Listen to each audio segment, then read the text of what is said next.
Tonight, a report on a man accused of killing a Moses Lake teenager after he was mistakenly released from prison. And a fire destroys a grain elevator in Wilson Creek.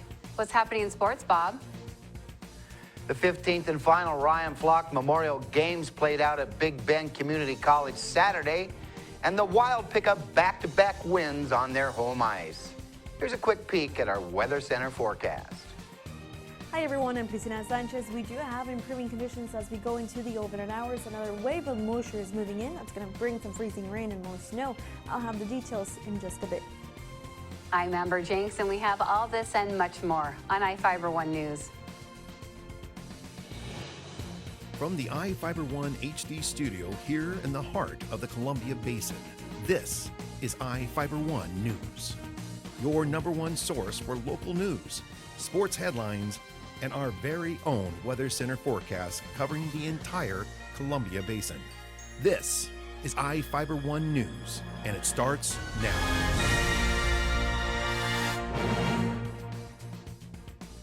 A man was mistakenly released from prison less than a month before he was accused of murdering a Moses Lake teenager in Spokane. Jeremiah Smith, a 26-year-old man, is charged with murder in the first degree in the death of 17-year-old Cesar Medina inside a Spokane business on May 26. According to the Washington Department of Corrections, Smith allegedly committed the murder when he should have been in prison. As many as 3,200 offenders may have been released early by mistake since 2002 due to a computer software error. According to Governor Jay Inslee's office, the error was reportedly caught in 2012, and a repair was delayed 16 times. In 2010, Smith was convicted of robbery, burglary, and a felony assault. His scheduled release date was August 10th in 2015, but he was released on May 14th by mistake. 12 days later, Medina was killed. Hundreds of people braved the cold on New Year's Day for the annual polar bear plunge in Moses Lake. Reporter Devin Higgins was there and has the story. 1, 2, 3, go! New Year's Day saw some brave souls take a dive into Moses Lake for the 7th annual polar bear plunge. The event supports the Grant County Animal Outreach, and organizers say this year's fundraiser surpassed the $4,000 raised last year as more than 50 people took on the elements. 77-year-old Reardon resident Doris Conahan took the plunge for the 4th straight year and talked about what it takes to get in the water. Intelligence. No, it's because I said something to my family and they said, "Oh, you're crazy." And I said, "Okay, I'm going to do it." Yes, I am. For anybody who has never done this before, what does it feel like when you hit that water? Oh, it's really refreshing. It gets your blood going, keeps you alive. It's a challenge. Go! In Moses Lake, Devin Higgins for iFIBER 1 News. A man is accused of kicking a puppy and slamming it on the ground several times. Prosecutors charged James Goodlake, a 22-year-old Wilbur man, in Grant County Superior Court with animal cruelty in the first degree. Witnesses reported seeing Goodlake with a puppy on December 13th in front of a Hill Avenue home in Grand Coulee. According to court records, he allegedly kicked the puppy, picked it up, and threw it on the ground. He reportedly kicked it again and grabbed it by the neck. A witness told police he was yelling at Goodlake until the defendant allegedly walked away with the dog. Bail was set at $2,500. Goodlake was incarcerated at the Grant County Work Release Center. A grain elevator burned in Wilson Creek on Saturday. According to the Grant County Sheriff's Office, Grant County Fire Districts 12 and 13 spent most of the day containing the blaze. 2 wooden grain elevators are being called a total loss. They appear to contain wheat and canola. The fire closed the main rail line temporarily and was reopened when it was determined to be safe. The Grant County Fire Marshal is investigating the fire and has not determined the cause. The fire districts receive assistance from Grant County Fire District 5, Ephrata Fire Department, Grant PUD, Wilson Creek Public Works, and the Sheriff's Office. Now we take a look at people being sought by law enforcement. This is Sheriff Tom Jones with the Grant County Sheriff's Office. Each of the people you see here have a warrant for their arrest. If you see any of these people, we ask you do not attempt to detain or apprehend them, but call us at 509-762-1160 or send us an email at primetips@co.grant.wa.us. If the person is presenting a danger, call 911. With your help, we can bring these people to justice and make our community safer. We'll be right back after this.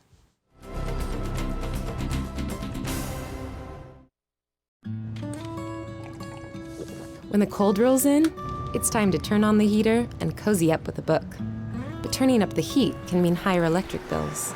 And for some families in tough times, that could mean choosing between a warm meal or a warm house. For decades, people like you have extended a hand to help local families in need pay those winter electric bills. Share the warmth this winter to help keep your neighbor warm by giving a little when you pay your Grant PUD bill.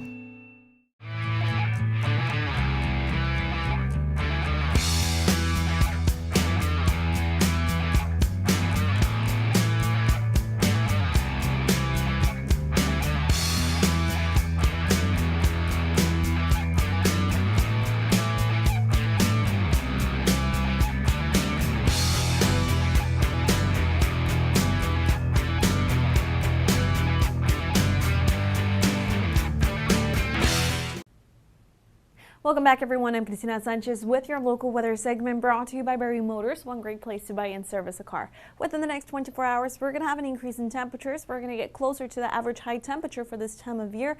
There's still a weak low pressure system that remains over the Pacific Northwest and will remain over us for the remainder of the week.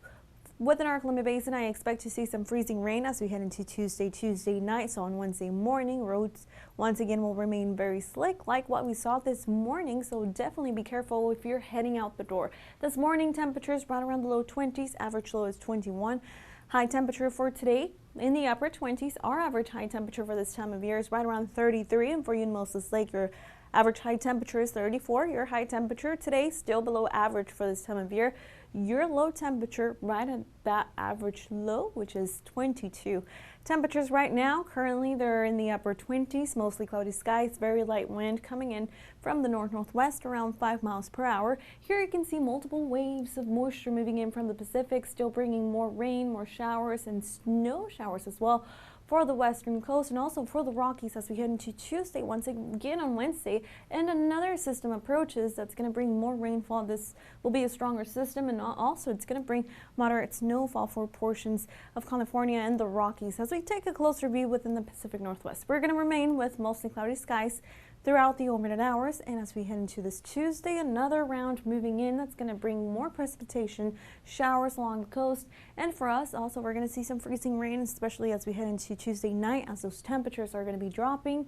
And here you see some moderate showers along the coast to our southwest, and right now we are still under an air stagnation advisory that will remain through Thursday morning. This is air pollution that will have a tendency to increase throughout the overnight hours and early morning hours due to the very light winds, and also that wind flow is going to be very limited. So we're going to still have that air stagnation advisory through Thursday. Temperatures for this Tuesday in Seattle right around the low 40s, still more precipitation throughout the day as we still have plenty of moisture moving in from the Pacific.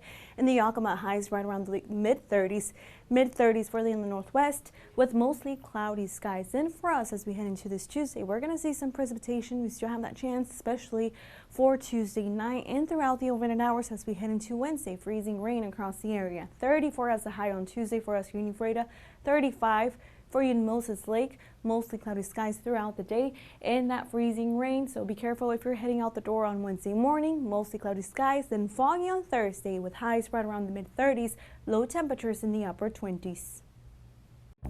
To save some energy, I've used Einstein's mass energy equivalents to design the haptic suits you see in front of you.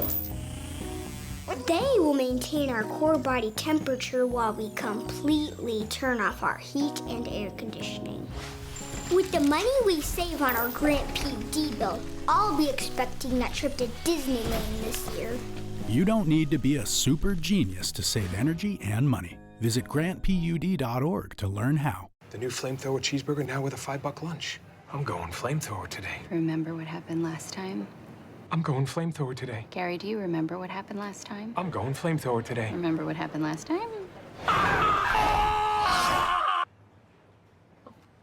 Comes with a Sunday now. I can handle it. You know your body, Gary. Go flamethrower. Now the DQ $5 lunch comes with the new jalapeno bacon flamethrower cheeseburger, plus fries, drink, and a sundae. This is fan food, not fast food.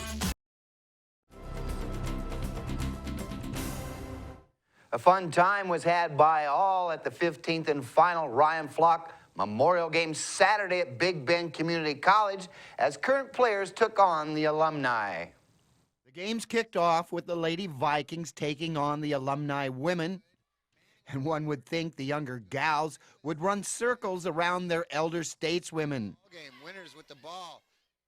But that wasn't the case, as the veteran-savvy alumni got past Big Bend 78-74. Nice. LaRue for three. Nails it. Former Lady Viking standout guard Elizabeth LaRue led all scores with 30 points. 47 on the game clock. 3-point shot by Rocket. Shelby Snow added 17, and Allie Winters finished with 15 for the alumni. She gets it back and puts it in. Mackenzie Winley led the Lady Vikings with 20 points. Max Shelley finished with 16. But yeah, there you go. Yeah. But just the coordination of The Big Bend women took on Team Parasport from Spokane in an exhibition game during halftime of the men's game. And as you can see, it takes pretty good skills to get up and down the court, and the Lady Vikings were certainly outmatched in this one. by tipping. The second game of the afternoon was a high-scoring affair that produced 197 points as both teams were intent on showing up the other. This one was all Big Bend as the running Vikes built a 53-29 halftime lead and then cruised to a 116-81 win. Pull-up jumper. Yep, he's got it going on early. The alumni made a game of it in the second half, posting 52 points on the board. But the grizzled veterans' legs grew weary, and the old-timers ran out of steam. The spry running Vikes showed no mercy, kicking it into overdrive while rotating fresh bodies every 5 minutes throughout the second half. Riker Pierce led 4 Big Bend players in double figures with a game-high 27 points. Moga Ledoux had 16. Leo Beren added 15. Riley Brunell finished with 12. Tom Perks knocked down a team-high 18 for the alumni. Colby Seacrest hit for 13. Josh Whitman finished with 12. Big Bend opens league play at home Saturday afternoon against Yakima Valley. iFIBER Communications will be broadcasting the games live on Channel 1. The action tips off at 2. It got really cold in here. Showtime. Is he going to do it again? The Wenatchee Wild pick up back-to-back wins over Chilliwack. Wenatchee scored 3 times in the third period to pull out a 5-4 comeback win over the Chiefs on Saturday. Mike Coyne scored in the opening minute of overtime, and the Wild skated past Chilliwack 3-2 on Sunday. The wins moved the Wild to 23-10, 2-3 on the season. Wenatchee is back on the ice at home Friday evening to match up with the salmon-armed Silverbacks. The puck drops at 7:05. We'll be back after this commercial break.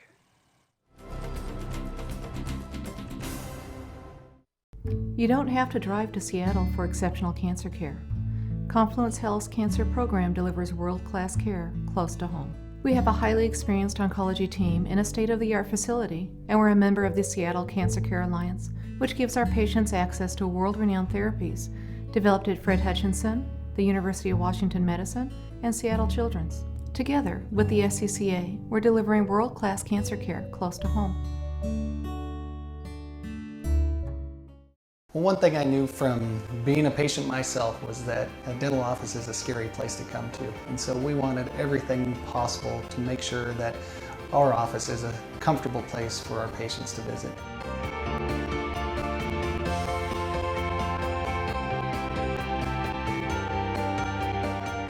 The patients that I have, my clients, have made me a part of this community, and we want to give back in every way possible.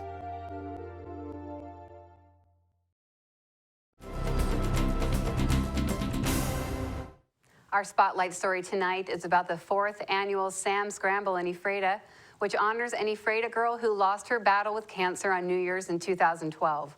Reporter Devin Higgins has the story.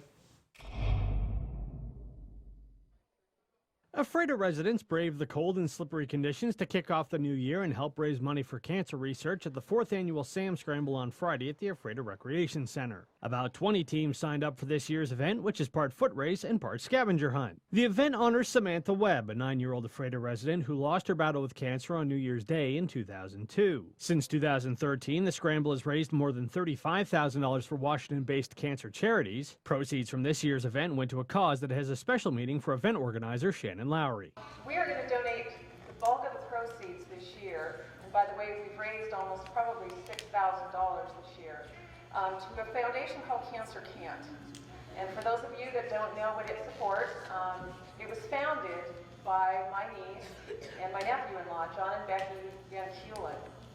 John was diagnosed with osteosarcoma about 20 months ago, and he's been undergoing really intensive chemotherapy. They have received a lot of support from family and friends, and last year about this time, they decided they wanted to give back. So they started a foundation with the sole purpose a year ago to update the oncology rooms at Sacred Heart Hospital in Spokane. Before the scramble got underway, teams had a chance to strategize and determine the best route to hit all the spots in town. Once outside, they had to find key pieces of information at each spot to gain points for the team, and the teams in each division with the highest point totals won. For Lowry, the ability to help some of her family as well as giving support to others who've been touched by cancer is what keeps her looking forward to the scramble every year. It feels great. It's probably a kind of a speck of dust in the scheme of things, but the fact that you know, I can help in any way to a foundation that I am seeing doing very good things. And I know how important that is to John and Becky. They're on the journey of their lives, and it's difficult. But the fact that they make time for this and it matters to them makes it matter to me and to many others in this community where they grew up. This is done in the spirit of Samantha Webb, who was just the sunshine of our lives for many years. And to this day, her spirit is still here in this event and with all these people here. What do you think she'd say if she saw what you guys were able to do every year? She would have loved it. She would have wanted to be up there with a gold medal, and she would have achieved that every single year. She achieved everything she put her mind to. In Ephrata, Devin Higgins for iFIBER 1 News. We'll be right back after this.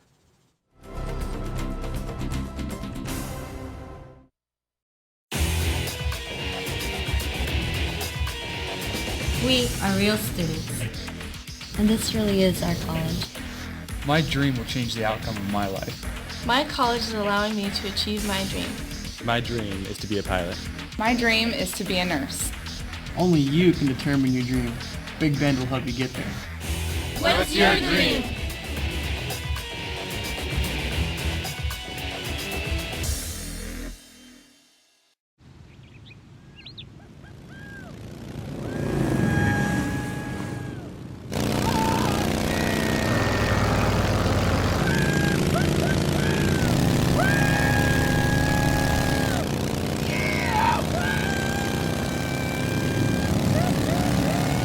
Experience speed like never before when you connect to Grant PUD's high-speed network. Visit grantpud.org to learn more.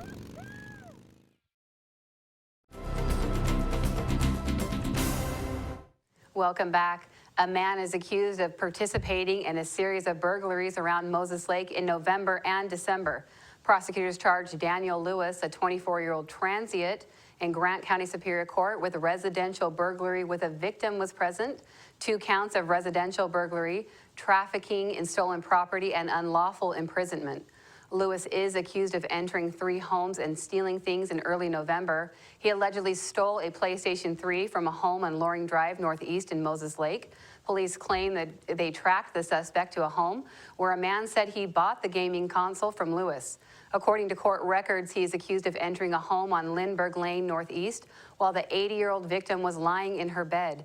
Multiple people appeared to enter the home, steal jewelry, and move the victim's walker so she couldn't get out of bed. She was found about 11 hours later by her family after she fell from bed. A third burglary occurred on Schilling Drive Northeast. The burglar broke into the home through the back door. He reportedly stole or damaged about $800 in items. Relive the 1980s at the 7th Annual Columbia Basin Allied Arts Soiree in Moses Lake. The 80s Prom fundraising event is set to start from 6:30 p.m. on January 29th at the Grant County Fairgrounds 4-H building. It features dinner, dancing, and an auction. Music is to be presented by DJ Dale Roth. People attending are encouraged to dress like they did in the 1980s. The event benefits Columbia Basin Allied Arts. The group is a nonprofit arts organization based in Moses Lake. Tickets for the 80s Prom are $50 per person and $400 per table. For early reservations, call 509-793-2059. In Northwest News, militia members have taken over an Oregon federal building. They're accusing officials of punishing ranchers who did not want to sell their land. The protesters say if police come with force, they'll be ready to respond with force. For CNN, Chris Ladle has the story. Malheur National Wildlife Refuge, 30 or so miles south of Burns, Oregon, is better known for birdwatching and sightseeing. This weekend, a group of patriots, as they call themselves, have taken over, blocking off roads, arming guard towers, and restricting access. The militia is led by Ammon Bundy. When government steps outside of its bounds that the people have given it, that it is the duty of the people to put that government back in its place. The Bundys and their supporters are protesting the BLM and federal government after the prosecution of 2 Harney County ranchers, Dwight and Steve Hammond. A federal judge convicted the father and son duo of arson after burning 127 acres of BLM land in 2001. They're scheduled to report to prison on Monday. I'm going to jail for 5 years for 127. Seems like a bit of an overkill. In response, Bundy called on the militia and held a protest Saturday. Some traveled as far away as Colorado and Arizona, and the overwhelming majority are not from Oregon. We came over here to show our support. Under the cover of darkness Saturday night, the militia took over the Wildlife Refuge, a federally owned site. They say they plan to use it for several months. And I will be very clear, we will not be aggressive. That will be something that we will not be. We are here to defend the people. And law enforcement is nowhere to be found. Bundy says if and when they do show up, they will be ready to respond with force. If they did, they would be doing it and putting lives at risk, because we are not putting anybody at risk right now. We're not endangering anybody. We're not harming anybody. That's going to do it here for us at iFIBER 1 News. We want to thank you for watching, and we'll see you again tomorrow.